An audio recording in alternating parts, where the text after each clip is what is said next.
সম্মানিত হাজিরিন, তখনও জুমার নামাজের আযান হয়নি।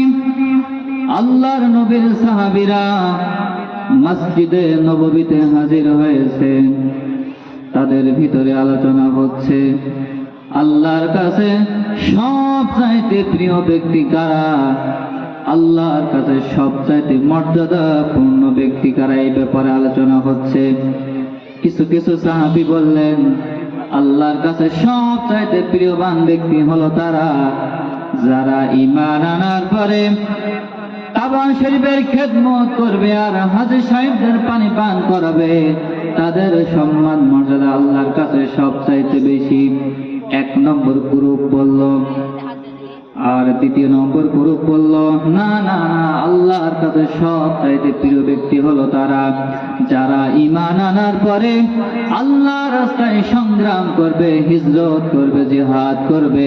তাদের সম্মান মর্যাদা আল্লাহর কাছে সবচাইতে বেশি। বলেন সুবহানাল্লাহ। দুইটা গ্রুপ তৈরি হয়ে গেল।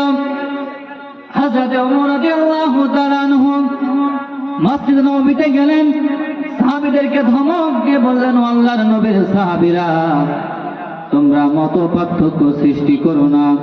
আল্লাহর নবীজি নামাজে আসবেন, নবীজি যাদের মর্যাদা বেশি বলবে তাদের মর্যাদা আল্লাহর কাছে সবচাইতে বেশি হয়ে যাবে। বলেন সুবহানাল্লাহ। আল্লাহর নবীজি আমার মসজিদ নববীতে আসলেন, খুতবা দিলেন, নামাজ পড়ালেন, মিম্বারে বসে গেলেন। সাহাবায়ে কেরাম প্রশ্ন করলেন, ইয়া রাসূলুল্লাহ সাল্লাল্লাহু আলাইহি ওয়াসাল্লাম, আপনি বলেন আমাদের দুই গ্রুপের মধ্যে কাদের সম্মান মর্যাদা আল্লাহর কাছে সবচাইতে বেশি? আল্লাহর নবী আমার নিজে মন থেকে কোনো কথা বলতেন না। আল্লাহর নবী বলেন, ওমা ইয়ানতিকু আনিল হাওয়া ইন হুয়া ইল্লা ওয়াহয়ুহা।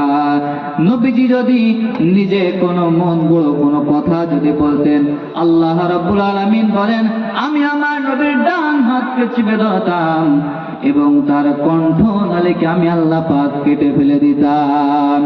আল্লাহর নবীজি আমার ওহীর অপেক্ষায় আছেন। এমন সময় জিবরাইল আমিন এই আয়াত নাযিল করে দিলেন।